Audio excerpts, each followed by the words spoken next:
আসসালামু আলাইকুম সবাইকে স্বাগতম জানাচ্ছি আমি তারেক আছি আপনাদের সাথে এবং মাইক্রোসফট অফিস এক্সেল 2019 নিয়ে আজকে আমরা 6ষ্ঠ নম্বর টিউটোরিয়াল নিয়ে কাজ করব এবং সেখানে আমরা দেখব কন্ডিশনাল ফরম্যাটিং এর দ্বিতীয় নম্বর ক্লাস এবং কন্ডিশনাল ফরম্যাটিং নিয়ে প্রথমে একটি ক্লাস হয়েছিল এবং সেখানে বেশ কিছু বিষয় নিয়ে আলোচনা করা হয়েছে সেখানে মূলত দেখানো হয়েছিল কন্ডিশনাল ফরম্যাটিং এর বেশ কিছু কাজ তো আজকে আমরা কন্ডিশনাল ফরম্যাটিং থেকে আরও বেশ কিছু বিষয় জানবো সেটা হচ্ছে হাইলাইট সেল এবং হচ্ছে টপ রুল রয়েছে এবং হচ্ছে এখান থেকে ডেটা বার রয়েছে কালার স্কেল রয়েছে আইকন সেট করব আমরা এই কাজগুলো আমরা আজকে এখান থেকে করে নেব তো প্রথমে আমি এখানে একটু বলে রাখি সেটি হচ্ছে যে এই ডেটা শিটটা অনেক লম্বা আমাদের এই ডেটা শিটটা যে রয়েছে এই ডেটা শিটটা অনেক লম্বা তো এই ডেটা শিটে আমাদের এখানে যে 5 রয়েছে যেমন এই প্রত্যেকটি সেলে যে 5 রয়েছে আমরা এই শুধুমাত্র এই 5গুলোকে হাইলাইট করতে যাচ্ছি তো আমি এখান থেকে সিলেক্ট করে নিলাম পুরো কলামগুলোকে সবগুলো ডেটাকে আমি সিলেক্ট করে নিচ্ছি কন্ডিশনাল ফরম্যাটিংয়ে ক্লিক করার পর হাইলাইট এই হাইলাইট এখানে দেওয়া আছে কি লেস দেন এবং হচ্ছে গ্রেটার দেন এই দুইটি অপশন দেওয়া রয়েছে এবং এখানে আমরা পাচ্ছি গ্রেটার দেন লেস দেন এবং হচ্ছে বিটুইন ইকুয়াল এই অপশনগুলো রয়েছে এই অপশনগুলো থেকে আমি এখান থেকে গ্রেটার দেন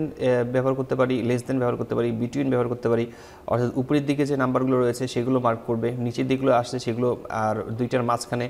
2 এবং 4 এর মাঝখানে 3 সেটাকে এখান থেকে মার্ক করবে আর আমি এখন এখানে ক্লিক করছি ইকুয়ালে ক্লিক করার পর এখান থেকে আমার দরকার হচ্ছে শুধু 5 আমি এখানে 5 লিখে রাখছি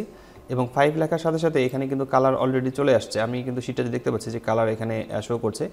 এই ফিচারটি শুধুমাত্র মাইক্রোসফট এক্সেল 2019 মূলত পাওয়া যাবে আর এখান থেকে কালার অপশন রয়েছে এখান থেকে কালার অপশন ব্যবহার করে আমরা বিভিন্ন ধরনের কালার ব্যবহার করতে পারি যেমন আমি এখান থেকে গ্রিন ফিল কালার করতেছি green fill with dark green text আমি এখানে ক্লিক করলাম এরপর হচ্ছে ওকে লেখাটি ক্লিক করলে আমি শুধু দেখতে পারবো যে আমাদের এখানে যতগুলো 5 রয়েছে যে 5গুলো রয়েছে ভ্যালু 5 সেই 5গুলোকে এখান থেকে হাইলাইট করে রাখছে তো এই হাইলাইটার ব্যবহার করে সাধারণত আমরা এখান থেকে কন্ডিশনাল ফরম্যাটিং ব্যবহার করে হাইলাইট থেকে আমরা ইকুয়ালে ক্লিক করে আমরা এই হাইলাইটের কাজটা করে নিলাম তো এখানে আমরা শুধুমাত্র দেখলাম যে হাইলাইট ব্যবহার করে আমরা এখান থেকে ইকুয়াল থেকে এই কাজটি করেছি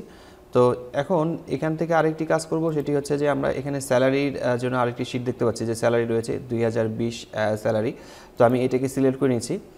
সিলেক্ট করে নেওয়ার পর কন্ডিশনাল ফরম্যাটিংয়ে ক্লিক করলাম কন্ডিশনাল ফরম্যাটিংয়ে ক্লিক করার পর এরপরে আমরা এখান থেকে বিভিন্ন ধরনের অপশন পাবো আমি যেমন ডেটা বারে ক্লিক করছি ডেটা বারে নেওয়ার পর এখান থেকে যখন আমি এখানে সিলেক্ট করছি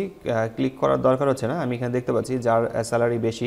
সেই ডেটা বারটা অনেক বেশি বড় হয়ে আছে আর যার স্যালারি কম তার ডেটা বারটা অনেক ছোট তো এখানে বিভিন্ন ধরনের কালার আছে আমরা এখান থেকে বিভিন্ন ধরনের কালার ব্যবহার করতে পারি এগুলো মূলত গ্রেডিয়েন্ট ফিল কালার বলে এগুলোকে আর নিচেরগুলো হচ্ছে সলিড ফিল সলিড কালার ব্যবহার করাটা আসলে ঠিক হবে না কারণ সলিড কালার ব্যবহার করলে অনেক সময় লেখার সাথে কালার ব্যবহার করে লেখার কালার এবং হচ্ছে আমাদের এই সলিড কালার এটার সাথে মিল হয়ে গেলে অনেক সময় দেখা যায় যে লেখাগুলো স্পষ্ট পড়া যায় না বোঝা যায় না এই জন্য আমি আপনাদেরকে রিকমেন্ড করবো সেটা হচ্ছে গ্রেডিয়েন্ট ফিল অপশনটি ব্যবহার করার জন্য তো এখান থেকে আমি গ্রেডিয়েন্ট ফিলের জন্য আমি এই কালারটি চুজ করছি আমি এখানে ক্লিক করলাম আমার এখানে দেখা যাচ্ছে তো এখানে মূলত দেখা যাচ্ছে যে আমরা যে নাম্বারগুলোতে ডেটা বার ব্যবহার করেছিলাম তো যার স্যালারি বেশি সেই মূলত একটু কালার বেশি আসছে যার স্যালারি কম সেই কিন্তু এখান থেকে নিচে দিকে কালারগুলো নিচের দিকে কমে যাচ্ছে তো ডেটা বারটা ঠিক এভাবে ব্যবহার করে আমরা মূলত এই কাজটি করতে পারি এবং হচ্ছে খুব সহজেই আমরা কন্ডিশনাল ফরম্যাটিং থেকে এই কাজটি করে নিতে পারবো তো পাশে আরেকটি স্যালারি রয়েছে এই স্যালারিতে আরেকটি কাজ আমরা করে নিতে পারি সেটি হচ্ছে যদি আমাদের স্যালারিতে মূলত দেখা যাচ্ছে যে আমরা আইকন ব্যবহার করতে চাই তো আমি এখানে সিলেক্ট করছি সিলেক্ট করার পর এখানে যার স্যালারি বেশি কম সেই ক্ষেত্রে মিডিল আছে সেই অনুযায়ী আমরা মূলত আইকন ব্যবহার করব এখান থেকে কালার আছে এই কালার অপশনটি ব্যবহার করা যাবে আমরা প্রথমে কালার দেখে নিই এখানে কালার সলিড ফিল আছে আমরা যে কোনো একটি কালার ব্যবহার করতে পারি আমরা যে কোনো একটি কালারে ক্লিক করলে দেখা যাচ্ছে ওই কালারটি এখানে শো করছে এবং যার স্যালারি যেরকম সেই কালারটি মূলত এখানে ফিল হয়ে আছে তো কালার ব্যবহার করা ছাড়াও কন্ডিশনাল ফরম্যাটিং থেকে আমরা কালার ব্যবহার করা ছাড়াও আমরা এখান থেকে বিভিন্ন ধরনের আইকন ব্যবহার করতে পারবো এবং যেখানে আইকন দেখাচ্ছে ঠিক এটা আমরা প্রথমের আইকনটাতে ক্লিক করছি অ্যারো হচ্ছে যে স্যালারি উপরের দিকে থাকলে সেটা উপরের দিকে শো করবে একটি কালার আছে এবং হচ্ছে যদি আমরা নিচের দিকে দেখতে চাই সেটা হচ্ছে আরেক রকমের আছে তো আমি এখান থেকে যদি মোর রুলসে ক্লিক করে নিই মোর রুলসে ক্লিক করার পর এখান থেকে আমি যে ডায়লগ বক্সটি পাবো সেখান থেকে আমি আইকন স্টাইলটাকে এখান থেকে সিলেক্ট করে দিতে পারবো আমরা কোন আইকনটি এখান থেকে সিলেক্ট করতে চাই যেমন আমি এখান থেকে অ্যারো সিলেক্ট করলাম অ্যারো সিলেক্ট করার পর এটা হচ্ছে উপরের দিকে ভ্যালু দেখাচ্ছে, এটা আমি এখান থেকে চেঞ্জ করে দিতে পারি যে উপরের দিকে যার 80 থেকে উপরের দিকে আছে তার এটা দেখাবে, আমি এটা ব্যবহার করতে পারি, এরকম ব্যবহার করতে পারি, এরকম ব্যবহার করতে পারি, নিচের দিকে সর্বশেষ যারা আছে সেটা এরকম আসতে পারে। তো শো আইকন অনলিতে ক্লিক করে নিচ্ছি, আমি শুধু শো আইকন অনলিতে ক্লিক করে নেওয়ার পর ওকে লেখা দিয়ে ক্লিক করে দেখব যে এখানে শুধু আইকন শো করতেছে, এখানে কোনো লেখা শো করছে না। যেমন আমি এখানে ক্লিক করছি, এর স্যালারি দেখাচ্ছে 29,509 টাকা। এবং হচ্ছে আমি যদি উপরের দিকে দেখি কোনো আইকন যে উপরের দিকে যাচ্ছে, যেমন এই আইকনটাতে ক্লিক করলাম, এই আইকনটাতে তার আসছে স্যালারি হচ্ছে এটা, এবং হচ্ছে এই আইকনটাতে ক্লিক করে দেখি তার স্যালারি অনেক হাই। তো ঠিক এভাবে আমরা আইকন ব্যবহার করতে পারি। আমি এটাকে আবারও সিলেক্ট করছি, তো আমি সিলেক্ট করে নেব, সিলেক্ট করার পর ক্লিয়ার করতে চাচ্ছিলাম, এরপর আমি এখান থেকে কন্ডিশনাল ফরম্যাটিংয়ে ক্লিক করব, এখান থেকে ক্লিয়ার রুলসে ক্লিক করব এবং clear rules from selected cells এখানে ক্লিক করে নিলে আমার এখানে ক্লিয়ার হয়ে যাবে, আগের অবস্থাতে আমরা ফিরে আসবো। তো কন্ডিশনাল ফরম্যাটিং থেকে আমরা মূলত আইকন ব্যবহার করতে পারি, বিভিন্ন ধরনের আইকন রয়েছে, আমরা চাইলে যে কোনো ধরনের আইকন এখানে অ্যাড করতে পারি। স্যালারির সামনে বিভিন্ন ধরনের আইকন আমরা এখানে অ্যাড করে নিতে পারবো এবং হচ্ছে সেই আইকনগুলোকে আমরা দেখতে পারবো যে কোন আইকনটি আমাদের দরকার। যেমন স্টারের সাইনটি এটা রয়েছে,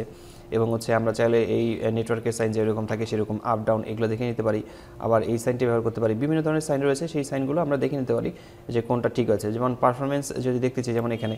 তো এখানে হাই পারফরমেন্স যারা ঠিক আছে তাদেরগুলোকে চেকমার্ক দেখাচ্ছে, বাকিগুলো ক্রস চিহ্ন দেখাচ্ছে, এবং হচ্ছে এটাও আরেকটা চিহ্ন দেখাচ্ছে। ঠিক এভাবে আইকনগুলো শো করবে, আমরা চাইলে সেগুলোকে আইকন আকারেও নিতে পারি। তো কন্ডিশনাল ফরম্যাটিং ব্যবহার করে মূলত এভাবে আমরা বিভিন্ন ধরনের কাজগুলো করে নিতে পারবো, খুব অনায়াসে বিভিন্ন ধরনের কাজ করা যাবে এই কন্ডিশনাল ফরম্যাটিং ব্যবহার করে। তো আশা করি টিউটোরিয়ালটি আপনাদের কাছে ভালো লেগেছে। আপনারা যদি আমার চ্যানেলটিতে নতুন হয়ে থাকেন অবশ্যই সাবস্ক্রাইব করে পাশে থাকা বেল আইকনটিতে ক্লিক করে রাখবেন পরবর্তী ভিডিওর নোটিফিকেশন পাওয়ার জন্য। আর কোথাও বুঝতে সমস্যা হলে এবং কোনো প্রশ্ন থাকলে অবশ্যই কমেন্ট বক্সে জানাবেন, কমেন্ট করে আপনাদের প্রতিটি কমেন্টের উত্তর দিয়ে থাকবো। এবং হচ্ছে আপনার ডেসক্রিপশন বক্সে দেখে নেবেন আমরা মাইক্রোসফট এক্সেলের কী কাজ নিয়ে আলোচনা করব, সেই বিষয় নিয়ে বিস্তারিত তুলে ধরা হবে। তো দেখা হচ্ছে পরবর্তীতে মাইক্রোসফট এক্সেলের নতুন কোনো টিউটোরিয়ালে। ততক্ষণ পর্যন্ত সবাই ভালো থাকবেন, সুস্থ থাকবেন। ধন্যবাদ সবাইকে, আল্লাহ হাফেজ।